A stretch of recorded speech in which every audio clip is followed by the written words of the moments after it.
তো দেখো এখন বাজে হচ্ছে 11:15। এই মাত্র আমরা পার্সেলগুলো জমা দিয়ে আসলাম। সারাদিন খাওয়া দাওয়ারও সময় নেই, বাথরুম স্নান একটা যে মানে মানসিক একটা স্বস্তি কিচ্ছুর নেই। সারাটা দিন শুধু চাপের উপরে যাচ্ছে। আর তোমরা তো জানোই বাড়িতে কথা বলতে পারছি না, মন মানসিকতাও ভালো নেই। তো যাই হোক, এই ভিডিওটা করতামই আমি, সেটা রাত্রি 11টা হোক আর 12টা হোক। আমরা মানে কি বলবো, দুটো প্রোডাক্ট মিলাতে পারছিলাম না। কারণ হচ্ছে কেউ কেউ প্রোডাক্টের ছবি না দিয়েই পেমেন্ট করে দিয়েছে। তো তাদেরকে ফোন টোন করে আবার তারপরে করেছি, মানে শিওর হলাম যে তারা কোনটা নিয়েছে। তো এই জন্য কিন্তু আমি এই ভিডিওটা যে করে তোমাদেরকে পোস্ট করব সেটা করিনি। তবে আমি এখন তোমাদেরকে বলছি। তো বেশ 2 মাস হয়েই গেছে মনে হয়। আমি তোমাদেরকে জানিয়ে রেখেছিলাম যে আমার শাশুড়ি মায়ের ছোট ছেলের বউ টাকা তুলে নিয়ে গেছে, বা আমার শাশুড়ি মা নিজে গিয়ে টাকা তুলে দিয়েছে। যাই হোক, যেটাই হয়েছে তো সেটা তো সবটাই তোমাদের সামনে মানে পরিষ্কার হয়েছে যে আমরা কোনো কিছু জানতাম না যে শাশুড়ি মা টাকা তুলে দিয়েছে বা কি হয়েছে না হয়েছে, পরে আমরা শুনেছি। তো শোনার পরে আমার শাশুড়ি মায়ের কাছে একটাই প্রশ্ন ছিল যে কেন আমাদেরকে জানানো হলো না, আমরা তো জানতাম না। তুমি যেহেতু আমাদের সঙ্গেই থাকো, তো সেই ক্ষেত্রে তোমার আমাদেরকে জানানোর উচিত ছিল। তো এই কথাটা তো আমি আর অন্য কাউকে বলতে পারবো না যে অন্যরা কেন জানায়নি। তো যাকে জানানোর মানে প্রশ্নটা করা দরকার তাকেই করেছিলাম। তো সেটা আমার সাথে আমাদের বাড়িতে শাশুড়ি মায়ের সাথে কি কথা হয়েছে না আছে সেগুলো ভিডিওতে বলার আগেই সবকিছু প্রমাণ হয়েছে। যাই হোক, এবার কথা হচ্ছে যেমন টাকাটা তুলে নিয়ে গেছিল, আজকে টাকাটা ঘুরিয়ে দিয়েছে 23,000 টাকা। তো আমি যেহেতু তোমাদেরকে জানিয়েছিলাম যে তুলে নিয়েছে, তো আজকে আমি তোমাদেরকে বলছি যে টাকাটা দিয়ে গেছে। তো এবার আমি ভিডিও করেছিলাম, কিন্তু আমার ভিডিওটা মানে আমি আর পোস্ট করলাম না, কারণ একই ভিডিও, তো ওই কারণে।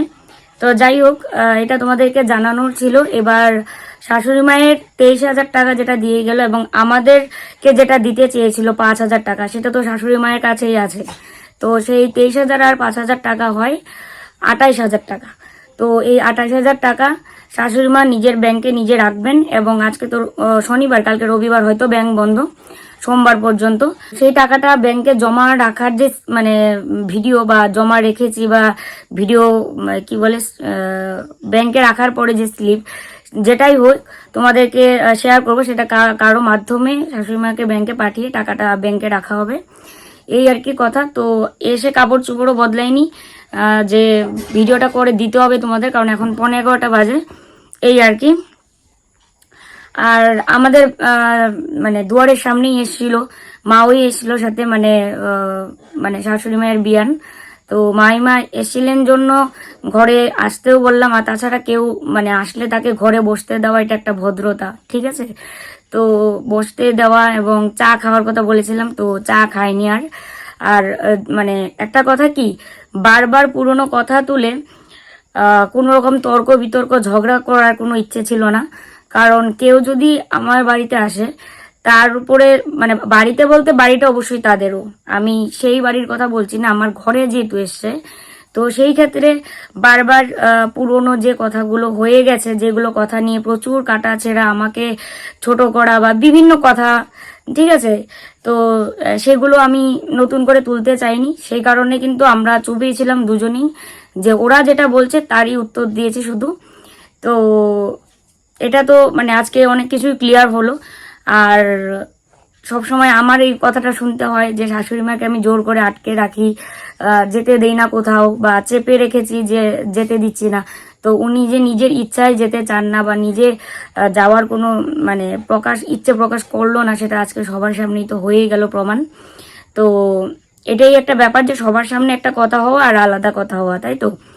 তো যাই হোক, আমার কাছে আমাদের সাথে যেহেতু শাশুড়ি মা আছেন, তো সেই ক্ষেত্রে ওনার দেখভালটা আমাদেরকে দেখতে হবে।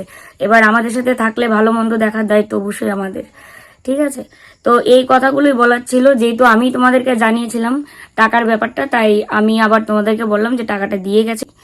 তো যাই হোক, চলো এইটুকু তোমাদেরকে বলার ছিল।